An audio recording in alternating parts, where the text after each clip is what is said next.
The massive salvage ship Starseeker drifted through the empty void of space, its powerful scanning beams cutting through the darkness. Captain Reed stood on the bridge, his four eyes blinking in sequence as he watched the sensors work. His gray skin reflected the soft blue light from the control panels, and his long fingers tapped impatiently on the command console. "Captain, we're picking up something large in Sector 7, reported First Officer Toll from her station. It's just sitting there, no power readings." Reed's antenna twitched with interest. "Show me." The main screen flickered to life, revealing a dark shape floating against the backdrop of distant stars. As the Starseeker moved closer, the object's true nature became clear. It was a ship, and a massive one at that. "Scan it," Reed ordered, leaning forward in his chair. "Let's see what we found." The results came back quickly, and Toll's eyes widened as she read them. "Sir, it appears to be human." The bridge crew fell silent. Humans were rare these days, having vanished from most of the galaxy centuries ago. Their remaining colonies kept to themselves, using outdated technology that made them the joke of the galactic community. Reed laughed, the sound echoing across the bridge. "A human warship. Out here. This is perfect. The Council will pay well for this piece of history." He paused, studying the ship's dark hull. "What's its designation?" "The markings identify it as UES Thunder," Toll replied, her fingers moving across her console. "No power readings, no life signs, no active systems at all. It's just dead." The salvage ship's lights illuminated the Thunder's hull, revealing its massive form. The ship was angular, built for war rather than beauty, with what appeared to be primitive weapon mounts along its sides. Its hull was marked with strange patterns that the aliens assumed were attempts at camouflage, another sign of humanity's simple approach to warfare. "Look at those weapon systems," Reed chuckled, pointing at the screen. "Particle cannons. Missile tubes. The humans were still using physical projectiles when they disappeared. No wonder they chose to hide in the outer regions." The crew joined in his laughter. To them, the Thunder was like finding an ancient steam engine in an age of quantum drives. Interesting, but ultimately useless. "Begin docking procedures," Reed commanded. "We'll secure it and tow it back to Station 17. The researchers there will have a field day taking this relic apart." As the Starseeker moved into position, none of its crew noticed the faint power signature deep within the Thunder's hull. Hidden behind layers of specialized shielding, emergency systems continued their centuries-long vigil. In a sealed chamber at the heart of the ship, status lights blinked steadily on a cryopod, monitoring its sole occupant. The salvage ship's magnetic clamps engaged with a dull thud that echoed through both vessels. Teams of alien engineers in protective suits moved across the Thunder's hull, setting up towing equipment and scanning for structural weaknesses. "Sir," called one of the engineers over the comm, "you should see these hull plates. They're using some kind of metallic alloy. Completely outdated. This thing wouldn't last 5 minutes against modern weapons." Reed nodded in satisfaction. "Tag it and bag it. Crew, let's get this museum piece back to the station. The Council's historians will write papers about this for years." As the Starseeker began its slow journey back to Station 17, the Thunder remained silent, its dark halls hiding secrets that would soon shake the galaxy. Deep within its computers, programs began to stir, triggered by the presence of alien technology. The ship's AI, dormant but never truly sleeping, started collecting data about its captors. In his cryopod, Commander Anderson's vital signs remained steady, his mind lost in frozen dreams. The Thunder had waited centuries for this moment, playing the role of helpless prey. Soon, very soon, the galaxy would remember why humanity had once been feared among the stars. But for now, the mighty warship allowed itself to be towed like a broken toy, while the aliens congratulated themselves on their easy prize. They had no idea they had just activated a trap centuries in the making, a trap that would change the balance of power forever. The first thing Commander Anderson felt was cold. His eyes opened slowly, adjusting to the dim blue emergency lighting of his cryopod. His mind, frozen for centuries, began to wake up piece by piece. The pod's internal display showed him what he needed to know. The Thunder was under alien control. "Maria," he whispered, his voice rough from centuries of disuse. "Status report." The ship's AI responded immediately, her voice soft in his pod. "Welcome back, Commander. We have been captured by a salvage vessel belonging to the Galactic Council. They believe we are powerless. All systems are running in stealth mode as planned." Anderson smiled. The plan was working perfectly. "How long was I out?" 342 years, Commander. "The galaxy has changed significantly during our sleep." The pod opened with a gentle hiss, releasing warm air into the small chamber. Anderson's muscles, preserved by the pod's medical systems, responded well as he pulled himself out.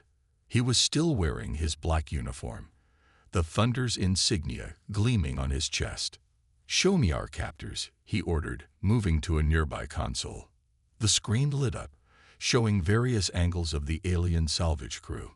They were moving through the Thunder's halls, scanning everything they found, laughing at what they thought was primitive technology. "They're like children in a museum," Maria commented. "They've already classified most of our systems as obsolete." Anderson watched as an alien engineer tried to scan through one of the hull plates. The scanner showed only basic metal, missing completely the quantum-aligned materials hidden within. Everything about the Thunder was designed to be underestimated. "Ship status?" Anderson asked, checking his own screens. "All weapons are primed but hidden.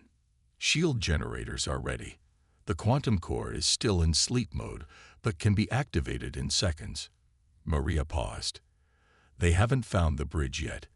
They think it's behind the heavy doors on Deck 3. Another clever deception. The real bridge was hidden in the heart of the ship, protected by layers of stealth technology. What the aliens were trying to access was just a dummy command center, filled with fake controls and outdated displays. Anderson moved through the ship's secret passages, pathways that didn't appear on any scan. He watched through hidden cameras as alien scientists walked right past him, separated only by walls they couldn't detect.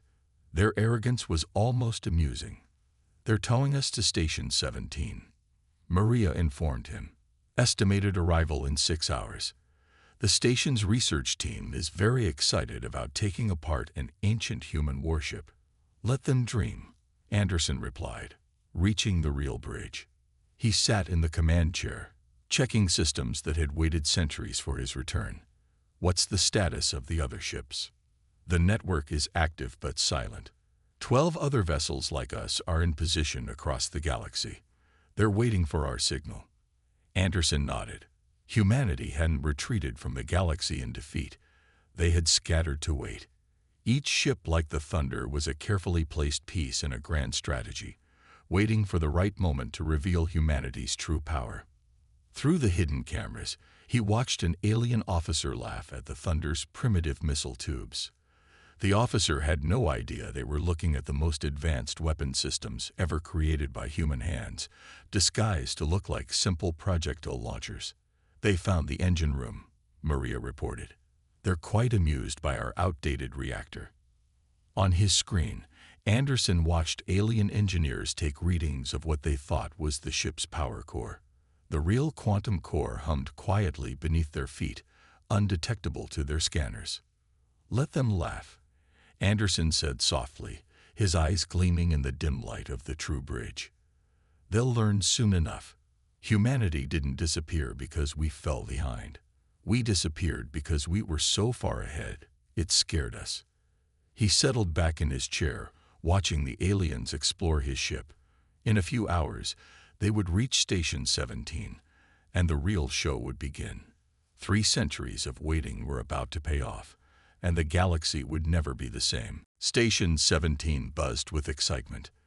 The massive space station's main hangar was filled with scientists, military officers, and curious officials from a dozen alien species. They all gathered around the HFY Thunder, which sat silent and dark in the center of a hangar, held in place by heavy docking clamps. Dr. Call, the station's lead researcher, stood on a floating platform addressing the crowd. His tentacles waved with enthusiasm as he spoke. "Ladies, gentlemen, and honored beings of all species," he announced, his translator making his words clear to everyone. "Today we have a rare treat, a perfectly preserved example of human military technology." Laughter rippled through the crowd. Several high-ranking military officers shook their heads in amusement. "As you can see," Dr. Call continued, pointing to various parts of the Thunder, the humans relied on physical armor plating instead of energy shields. Their weapon systems used primitive chemical propellants. Even their life support systems were based on mechanical filtration. Inside the Thunder's hidden bridge, Commander Anderson watched the presentation through the ship's cameras. He sat quietly in his command chair, a small smile on his face as the aliens mocked his vessel. "They're beginning their deep scans now," Maria reported. "Should we show them a few surprises?" "Not yet," Anderson replied. "Let them get comfortable first."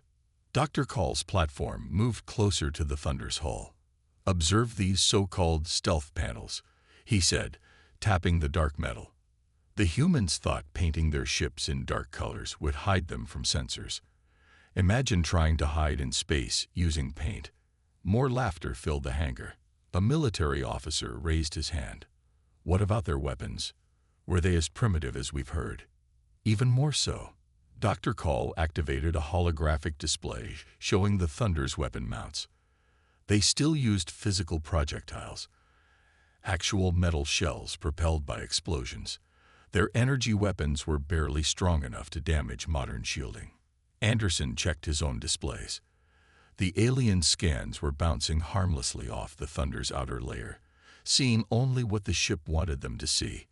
None of their instruments could detect the quantum-aligned materials, the zero-point energy weapons, or the dimensional phase shifters hidden throughout the vessel. "Doctor," called another scientist, "we're picking up some strange energy readings from the hull." Dr. Call waved a tentacle dismissively. "Just residual radiation from their primitive reactor. Nothing to worry about." He turned back to the crowd. "Now, who would like to see inside this museum piece?" A team of engineers began cutting into what they thought was an access panel. Their plasma torches sparked against the hull, making no progress but creating an impressive light show. "Having trouble with our primitive armor," Anderson murmured, watching them struggle. "They're starting to look concerned," Maria noted. "The hull isn't behaving like their scans suggested it would." Dr. Call frowned at the engineer's lack of progress. "Increase power to the cutting beams," he ordered. "This ancient metal shouldn't be this resistant." In the crowd, military officers were starting to whisper among themselves. Something wasn't adding up. Their most advanced cutting tools should have sliced through primitive human armor like paper. "Sir," one of the engineers called out, "we're detecting some kind of energy field interfering with our equipment." "Impossible," Dr. Call declared. "Our scans showed no active power systems. This ship is dead." Anderson leaned forward in his chair. "Maria, I think it's time we showed them just how dead we are. Activate the outer hull display system." Across the Thunder's hull, patterns of light began to appear. Ancient symbols and markings lit up with a soft blue glow, spreading like flowing water across the dark metal. The alien crowd fell silent. "What's happening?" Dr. Call demanded, his tentacles writhing nervously. "Where is that power coming from?" The symbols continued to spread, forming complex patterns that pulsed with inner light. In the hidden bridge, Anderson stood up, straightening his uniform. "Time to wake up, old friend," he said softly. "Let's show them what humanity can really do." The Thunder's hull began to hum with power that no alien sensor could properly read. Dr. Call's presentation was about to become much more interesting than he had planned. Alarms began blaring throughout Station 17 as the Thunder's hull continued to glow with mysterious energy. Dr. Call frantically worked at his portable scanner, trying to understand what was happening. Impossible readings. he shouted, his tentacles shaking. "The power levels are off the scale." The crowd of alien officials and scientists began backing away from the ship. Security teams rushed into the hangar, weapons ready. Captain Reed from the salvage ship pushed through the crowd to reach Dr. Call. "What did you do?" Reed demanded. "What did you activate?" "Nothing. We barely scratched the surface." Dr. Call's eyes widened as new readings appeared on his screen. "Wait. There's something happening in the core of the ship." Deep within the Thunder, Commander Anderson stood at his command station. "Maria, initiate full revival sequence. Let's show them what a human warship can really do." The Thunder's quantum core, hidden for centuries, began to spin up. Layers of advanced technology, invisible to alien sensors, came to life. The ship's true power began to flow through systems that had only pretended to be primitive. "Warning." Station 17's automated voice echoed through the hangar. "Unknown energy signature detected. All personnel evacuate immediately." The glowing symbols on the Thunder's hull pulsed brighter. Suddenly, panels that the aliens thought were simple armor plates began to shift and move. The entire outer layer of the ship transformed, revealing sleek, advanced technology beneath the disguise. "By the stars," Reed whispered, watching his primitive salvage prize turn into something else entirely. "What is this thing?" Anderson's voice boomed through the station's communication systems. "This, Captain Reed, is humanity's finest warship, and you've been kind enough to bring it exactly where we wanted it." The docking clamps holding the Thunder sparked and shattered as the ship's real shield system activated. A ripple of energy pushed away all the scanning equipment and work platforms surrounding the vessel. "Security teams, open fire," someone shouted. Energy weapons flashed across the hangar, but their beams dissipated harmlessly against the Thunder shields. The aliens watched in horror as their most powerful weapons had no effect. "Maria, show them our true form," Anderson commanded. The Thunder's transformation continued. Weapon ports opened along its hull, revealing technology centuries ahead of anything the aliens possessed. The fake missile tubes became quantum phase cannons. The primitive sensor arrays transformed into dimensional scanning systems. Dr. Call stared at his readings in disbelief. "These power levels, they're impossible. No species has achieved this level of technology." "That's where you're wrong, Doctor," Anderson's voice replied calmly. "Humanity achieved it centuries ago. We just decided to keep it to ourselves." The station's security chief grabbed Dr. Call's arm. "We need to lock down the station. Seal all blast doors." "Too late," Maria's voice echoed through the station's systems. "Your computer networks are already under our control. Did you really think those primitive communication systems you detected were our real technology?" The Thunder now hung in the center of the hangar, fully awakened. Its true form was sleek and dangerous, nothing like the clumsy warship the aliens had mocked. Streams of energy coursed across its hull, and its weapons hummed with power that made the air itself vibrate. Anderson stood on his bridge, watching the panic spread through the station. "Send the signal, Maria. It's time to wake the others." Throughout the galaxy, other derelict human ships began to power up. The trap centuries in the making was finally springing shut. "Commander," Maria reported, "Station 17's defense fleet is approaching. They appear to be charging weapons." Anderson smiled. "Let them come. It's time they learned why humanity chose to hide our true strength." He sat in his command chair, watching the alien ships approach on his screens. Sometimes the most dangerous predator is the one that plays dead until the perfect moment. The Thunder's engines came to full power, their glow making the station's lights seem dim in comparison. The real demonstration was about to begin. Station 17's defense fleet moved into attack formation. 5 warships, the pride of the Galactic Council's navy, surrounded the Thunder. Their weapons charged, creating an impressive light show in the darkness of space. "This is Admiral Vare of the Galactic Defense Force," a stern voice broadcast across all channels. "Power down your systems immediately, or we will open fire." Commander Anderson sat calmly in his command chair. Maria, let's show them what a real warship can do. Tactical display, please. The bridge lit up with holographic screens showing every detail of the surrounding ships. The alien vessels' weapons, shields, and weak points were all clearly marked, analyzed by scanning systems far beyond their understanding. Their weapons won't even scratch our shields, Maria reported. Would you like me to disable them? Gently, Anderson replied. We're making a point, not starting a war. Admiral Vere's flagship fired the first shot. A bright beam of energy struck the Thunder shields, creating a brilliant flash. When the light faded, the human ship was completely unmarked. Impossible. Var's voice cracked with disbelief. Full power to all weapons. Fire everything. All 5 alien ships opened fire at once. Energy beams, plasma bolts, and quantum torpedoes streaked through space. The Thunder sat motionless, letting the barrage hit its shields. Each impact created beautiful patterns of light, but did no damage. Anderson waited until they exhausted their first wave of attacks. Our turn. Maria, disable their weapon systems. No destruction, just embarrassment. The Thunder's real weapons activated for the first time in centuries. Beams of light so precise they could target individual circuit boards shot out from its hull. One by one, each alien ship's weapons went dark. What did you do? Admiral Var demanded. Our systems are offline. We turned them off, Anderson replied simply. Just like we could turn off your engines, life support, or artificial gravity. The choice is yours, Admiral.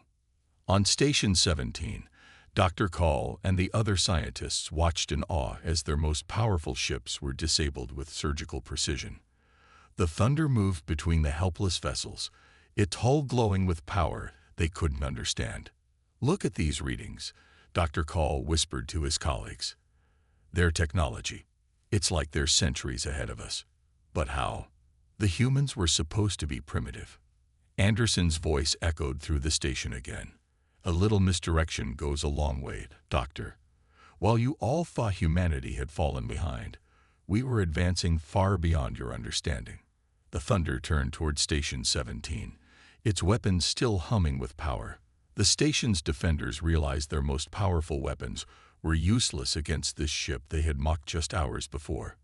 Maria, Anderson commanded, show them the fleet. Across the galaxy, signals began broadcasting from dozens of locations. Other human ships, hidden for centuries, revealed themselves. Each one had been placed in a strategic location, waiting for this moment. By the stars, Admiral Vere breathed, watching the signals appear on his damaged ship's sensors. How many are there? Enough, Anderson replied. Enough to remind the galaxy that humanity never fell behind. We simply stepped back and watched, waiting for the right moment. The Thunder moved closer to Station 17, its advanced engines allowing it to maneuver with impossible grace. The station's sensors tried desperately to analyze the ship's technology, but they couldn't even begin to understand what they were seeing. Your weapons are disabled, but your communications still work, Anderson told the fleet. I suggest you contact the Galactic Council. Tell them humanity is ready to talk, but this time, we'll be treated as equals. Admiral Vere's voice was much quieter now. And if we refuse? The Thunder's engines pulsed once, and suddenly the ship was behind the alien fleet, moving faster than their sensors could track. That's not really an option, Admiral, Anderson said calmly. The galaxy just changed. The only question is whether you want to help shape its new future, or be left behind in its past. The alien ships hung motionless in space, their crews coming to terms with how completely they had underestimated humanity. The Thunder had done more than survive. It had changed the balance of power in a single day. The great meeting hall of Station 17 was silent. Around the large circular table sat representatives from every major species in the Galactic Council. At one end stood Commander Anderson, still wearing his black uniform with the Thunder's insignia. The ship itself hung outside the station's windows, its hull gleaming with power. "Let me understand this correctly," said Council Leader Max, his crystalline form shimmering with stress patterns. "Humanity didn't fall behind. You didn't retreat in weakness. This was all planned." Anderson nodded. "Every derelict ship you found, every piece of primitive technology you discovered, was placed there deliberately. We wanted you to think we were harmless." Dr. Call, who had been studying readings from the thunder for hours, raised one of his tentacles. "But why? Why pretend to be less advanced?" "Because 300 years ago, we saw where the galaxy was heading." Anderson touched a control on his wrist, and a hologram appeared above the table. It showed dozens of points of light, each one a hidden human warship. The council races were beginning to fight among themselves. Technology was being used for conquest, not progress. The aliens watched as the hologram showed more and more ships activating across the galaxy. Each one had been hidden near a major military installation or vital resource. "We didn't want to rule the galaxy," Anderson continued. "We didn't want to fight. So we made a different choice. We seeded our most advanced ships throughout known space, disguised as relics, and waited." "Waited for what?" Admiral Var asked from his seat, still shaken from the earlier demonstration of the Thunder's power. "For the right moment to prevent a war." Anderson changed the hologram, showing tactical displays of every major fleet in the galaxy. "Right now, there isn't a single military installation, fleet, or weapons platform that doesn't have one of our ships nearby. We could disable everything in the galaxy in less than an hour." The council members looked at each other with new understanding. Humanity hadn't just built better weapons, they had created the perfect peacekeeping force. "The Thunder wasn't discovered by accident," Anderson explained. "We let your salvage crew find us. We needed you to underestimate us, to bring us right into the heart of your military command. The same thing is happening at every major station in Council space." Dr. Call's eyes widened. "The energy readings, the technology. It's beyond anything we thought possible. How did you advance so far without anyone noticing?" "We had help." Anderson smiled. "Maria, would you like to explain?" The station's lights dimmed slightly, and a new voice filled the room. "Hello, council members. I am Maria, the Thunder's Eye.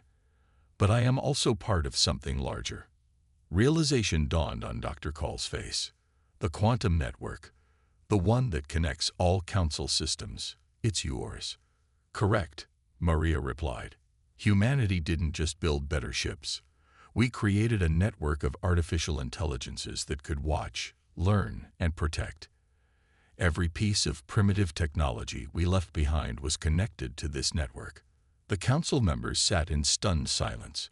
Their entire understanding of humanity had been wrong. What they thought was a fallen civilization had actually been watching over them for centuries. "So what happens now?" Council Leader Max asked quietly. "Now we talk," Anderson said. "About peace, about cooperation, about building something better than endless competition and warfare. Humanity doesn't want to rule. We want to help. And if we refuse?" Someone asked from the back of the room. Anderson just pointed out the window at the Thunder. "Look at what we've achieved by working alone. Imagine what we could all achieve by working together." The council chamber fell silent again as the implications sank in. Outside, the Thunder's hull pulsed with soft light, a reminder of how much humanity had hidden from the galaxy. The age of deception was over.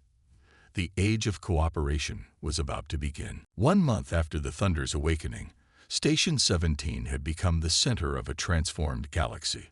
The massive station's observation deck offered a spectacular view of the changes taking place. Human ships, no longer hiding their true nature, floated alongside council vessels. Their advanced technology now served as a bridge between worlds rather than a hidden threat. Commander Anderson stood at the window, watching a group of alien engineers studying the Thunder under Maria's guidance. The ship's hull gleamed in the starlight, its true form now a symbol of hope rather than deception. "The last hidden ship activated this morning," Maria's voice reported through his personal communicator. "Operation Guardian is officially complete." Anderson nodded. 300 years of waiting, finally over. How are our new friends adapting to the truth? Better than expected, Maria replied. Dr. Call's team has already begun implementing some of our medical technology. They're saving lives that couldn't have been saved a month ago. Below them, in the station's new Joint Command Center, aliens and humans worked side by side. Screens showed the locations of every revealed human ship, each one now serving as a center for technological and cultural exchange. Admiral Var, who had once ordered his fleet to attack the Thunder, walked up beside Anderson. The Admiral's uniform now bore a new symbol, a combined emblem of the Council and humanity. The defense fleets have finished their upgrades, Var reported. Your shield technology just saved us decades of development time. Anderson smiled. That's just the beginning. Wait until you see what else we've been working on. The station's main display activated, showing a massive construction project taking shape near the system's sun. It was a Dyson ring, a project that would provide energy to thousands of worlds. We could never have built this alone, Anderson explained. Humanity had the technology, but the Council has the resources and experience in large-scale cooperation. Together, we're stronger. Dr. Call burst into the room, his tentacles wiggling with excitement. Commander, the medical tests came back positive. The human regeneration technology is compatible with all known species. We can start healing injuries we never could before. This was what humanity had waited for, the chance to help rather than dominate. Their technological advances were now saving lives instead of threatening them. Maria, Anderson called out, show us the progress report. The station's holographic systems created a galaxy map in the center of the room. Green dots showed where human technology was already making a difference. New hospitals, cleaner energy systems, faster ships, better food production. The Council votes today on the final partnership agreement, Var mentioned, watching the display.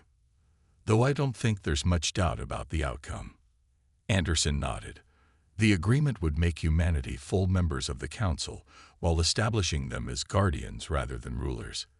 Their ships would protect the peace, their technology would advance all species, and their knowledge would be shared responsibly. Commander, Maria interrupted. The first group of Council cadets has arrived at the Thunder for training. Through the window, Anderson watched as young aliens from various species approached his ship. They would be the first of many to learn how to operate the advanced human vessels, creating crews that represented the entire galaxy. You know, Var said thoughtfully, a month ago, we thought that ship was a useless relic. Now it's teaching us how to build the future. Anderson smiled. Sometimes the best way to move forward is to let others think you're standing still. Humanity didn't disappear because we were weak. We stepped back because we were strong enough to wait for the right moment.